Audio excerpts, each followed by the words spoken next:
السلام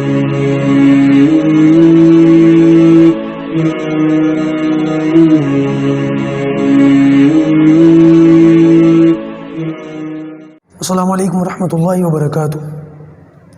نحمدہ ونصلی علی رسولہ الکریم، اما بعد. امید کرتا ہوں کہ آپ تمام ساتھی خیر و عافیت سے ہوں گے، اور ہم سب واقف ہیں کہ مرکبات کا سبق چل رہا ہے، اور ماشاءاللہ ہم تمام الفاظ کو تھوڑا تھوڑا کر کے، آہستہ آہستہ کر کے پہچانتے بہت تیزی کے ساتھ آگے بڑھ رہے ہیں. بہت سارے الفاظ کو ہم نے پہچان لیا، اور اب بہت تھوڑے سے الفاظ رہ گئے ہیں. بلکہ قرآن مجید کی ایک بڑی خاصیت یہ ہے کہ کچھ الفاظ کو پہچان لو تو بہت سارے الفاظ تو خود بخود سمجھ میں آ جاتے ہیں. تو مجھے امید ہے کہ اب تک کی جتنی کلاسز ہوئی ہیں ان کو دیکھتے ہوئے بہت سارے الفاظ کو پہچاننے کے بعد آپ کو بہت سارے الفاظ تو ایسے ہی سمجھ میں آنے لگ گئے ہوں گے، سمجھ میں آ گئے ہوں گے. لیکن پھر بھی ہم فارمیلٹی پوری کرتے ہیں اور اپنا سبق جو ہے آگے شروع کرتے ہیں. میں آج آپ کے سامنے انشاءاللہ چند ایک باتیں عرض کرنا چاہ رہا تھا. چلیے میں اعلان کے طور پر کہہ دیتا ہوں، انشاءاللہ عز و جل میرا ارادہ ہے کہ آپ لوگوں کے لیے جلد اردو سیکھنے سکھانے کا بھی سلسلہ شروع کروں گا. اور انشاءاللہ عز و جل اس سیکھنے سکھانے میں عربک لینگویج بھی آتی ہے. بات دراصل یہ ہے کہ بہت سارے لوگ واقف نہیں ہوں گے کیونکہ بعد میں جڑے ہیں.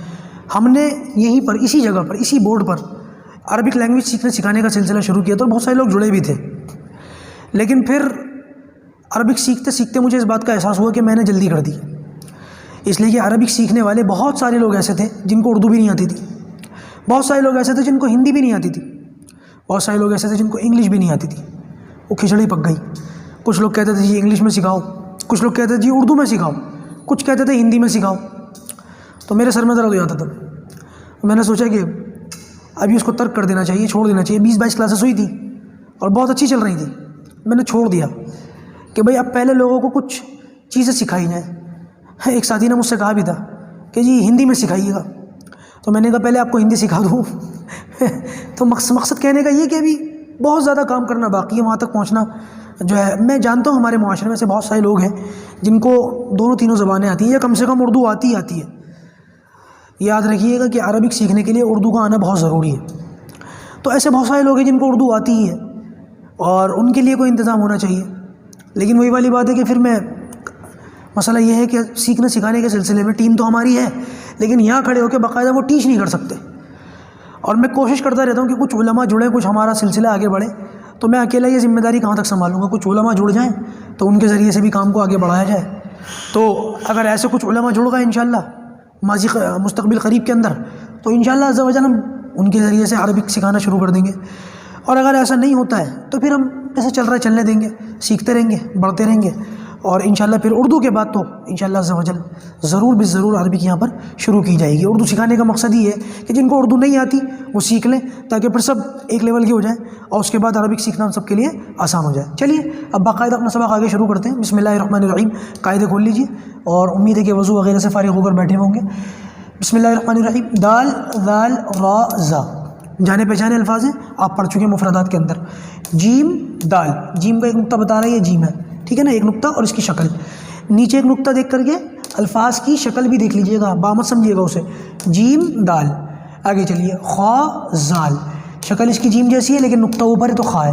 شکل اس کی دال جیسی ہے لیکن اوپر نقطہ ہے تو زال ہے. جیم، دال، ملتی جلتی شکل، خا، زال. ٹھیک ہے، آگے چلیں گے.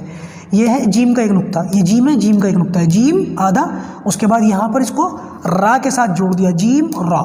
ٹھیک ہے، اب آگے چلتے ہیں. یہ ہے خا، خا کے اوپر ایک نقطہ اور یہاں پر آ گیا زا، خا، زا. آگے چلیں گے. یہ ہے یا، دو نقطے آپ نے دیکھ لیے، سمجھ گئے ہوں گے، بار بار پڑھتے ہوئے آ رہے ہیں ماشاءاللہ، سب سمجھدار ہوشیار ہیں ماشاءاللہ. یا، اور اس کے بعد پھر آ گیا را، یا، را. یہ آ گیا تا، تاکہ دو شکل، تاکہ دو نقطے اوپر، تا، اور اس کے بعد آ گیا زا، تا اور زا. ٹھیک ہے، اب نیچے کی لائن لے لیتے ہیں. یہ ہے میم، میم، اور اس کے بعد آ گیا دال، میم، دال. آگے چلیں گے. یہ ہے کاف، اور یہ ہے زال، کاف، زال. میم، دال، کاف، زال. آگے چلیں گے. یہ فا آ گیا، فا کے اوپر ایک نقطہ، فا، اور اس کے بعد آ گیا را، فا، را. اس کے بعد آئے گا میم، زا. یہ میم ہے، اس کے بعد زا، میم، زا. دال زال سے ریلیٹڈ جو تختی تھی وہ یہاں پر مکمل ہو گئی. آگے چلتے ہیں. سین، شین، صاد، ضاد، طا، ظا. مفردات کے الفاظ آ گئے. آگے دیکھیں گے سین لام، سین آ گیا، لام مل کر آ گیا اس کے ساتھ. آگے آئے گا شین، شین کے 3 نقطے اوپر آ گئے، اس کے بعد آ گیا لام، شین لام. 3 نقطے سا کے اوپر بھی آتے ہیں، لیکن سا کی شکل ایسی نہیں ہوتی. ایسی مطلب کیسی؟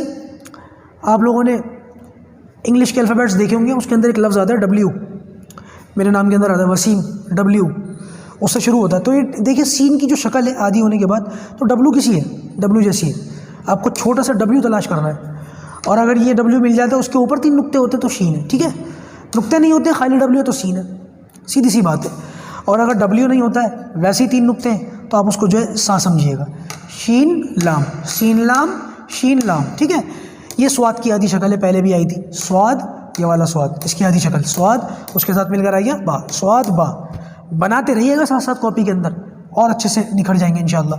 پھر آ گیا تو، اور یہ آ گیا با، تو با.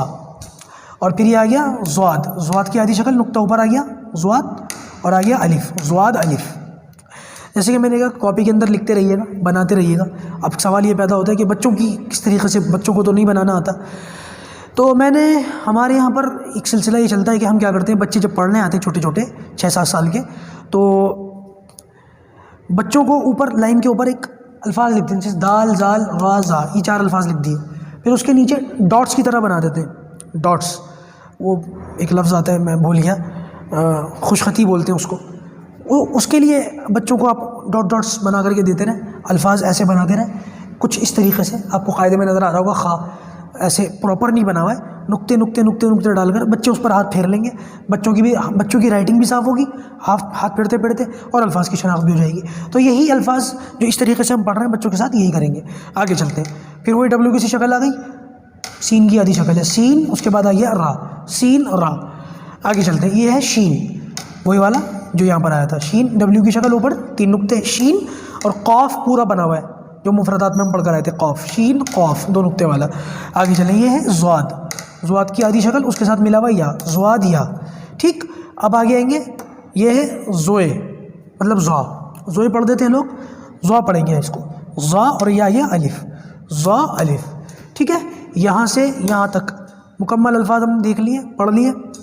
چلیے تھوڑا سا بڑھا دیتے ہیں کلاس کو آپ کی، اس کو بھی پڑھ لیتے ہیں آج کا، کیا چھوڑیں کیا فائدہ. عین، غین، حمزہ. ٹھیک ہے، عین آ گیا، غین آ گیا، حمزہ آ گیا. آگے چلتے ہیں. یہ عین ہے، یہ والی عین کی شکل، اور اس کے ساتھ زا ملا ہوا ہے، عین زا. ٹھیک ہے، آگے چلتے ہیں. یہ آ گیا غین، ایک نقطہ اوپر ہے، یہ بتا رہا ہے غین. شکل سیم لیکن نقطہ اوپر ہے تو الگ ہے، غین. اور پھر یہ آ گیا را. یہ سواد آ گیا، یہی والا سواد کی آدھی شکل. پھر آ گیا عین. دیکھیے بعد میں اگر کسی لفظ کے ساتھ عین مل کر آئے گا تو اس کی یہ شکل آئے گی. اس شکل کو اچھی طریقے سے دیکھ لیجیے گا. مرکبات والے جو پہلے سبق میں تھا اس کے اندر بھی یہ شکل تھی. ٹھیک ہے، اس کو ہاں مت سمجھیے گا. سواد عین، پھر آ گیا زواد غین. زواد کی یہ والی آدھی شکل، نقطہ اوپر لگا ہوا ہے زواد. پھر غین کی یہ والی آدھی شکل جو عین کی تھی، نقطہ اوپر لگا ہوا ہے اس لیے غین. ٹھیک ہے، یہ با ہے، با کا ایک نقطہ نیچے اوپر، عین، با عین. اور اس کے بعد آ گیا دال، با عین دال. ٹھیک ہے، اب یہ 2 نقطے اوپر بتا رہے ہیں، یہ تا ہے، تا. اور یہ غین، غین کا ایک نقطہ اوپر، تا اور غین اسی شکل کے ساتھ، تا غین. اور پھر یہ آ گیا دال، تا غین دال. ٹھیک ہے، یہ تو حمزہ ہے، یہ کبھی آدھا ہوتا ہی نہیں ہے. ٹھیک ہے، آدھا کبھی نہیں ہوتا. جیسے دوسرے ورڈز آدھے آدھے ہو رہے ہیں، حمزہ کبھی آدھا نہیں ہوتا، کسی سے مل کر نہیں آتا. حمزہ کبھی اس شکل میں نظر آئے گا قرآن میں، کبھی اس شکل میں نظر آئے گا، کبھی اس شکل میں، کبھی اس شکل میں. کیا شکلیں، کیا کہتے ہیں ان کو؟ یہ تو نارمل حمزہ ہے. حمزہ بچوں کو پڑھانے کے لیے، سمجھانے کے لیے نئی نئی چیزیں بچوں کو ڈالیں گے، چھوٹا ذہن ہوتا ہے، بچے پریشان ہو جائیں گے، اس لیے ہم کہتے ہیں حمزہ الف. ٹھیک ہے، بچوں کے لیے کہتے ہیں ہم حمزہ الف. ویسے اس کا اصل نام ہے حمزہ الف کی شکل میں. ٹھیک ہے، قرآن مجید کے اندر بعض نسخوں میں حمزہ اس شکل میں آتا ہے تو کہتے ہیں حمزہ الف کی شکل میں. اور جب یہاں پر بچے آتے ہیں ہم کہتے ہیں حمزہ واو. اس طریقے سے کہہ دیتے ہیں تاکہ بچے کنفیوز نہ ہو. بچوں کو حمزہ اور واو الگ الگ نظر آتے ہیں تو وہ پہچان لیتے ہیں. باقی یہاں پر حمزہ واو کی شکل میں لوگوں کے لیے بتا رہا ہوں میں. اور یہ ہے حمزہ یا، بچوں کو کہیں گے حمزہ اور یا. اور جو سمجھدار لوگ ہیں، بڑے لوگ ہیں، ان سے کہیں گے بھائی یہ حمزہ یا کی شکل میں. ٹھیک ہے، تو الحمدللہ آج ہم نے اپنا پورا سبق اوپر سے لے کے نیچے تک مکمل پڑھ لیا ہے، سمجھ لیا ہے، دیکھ لیا ہے.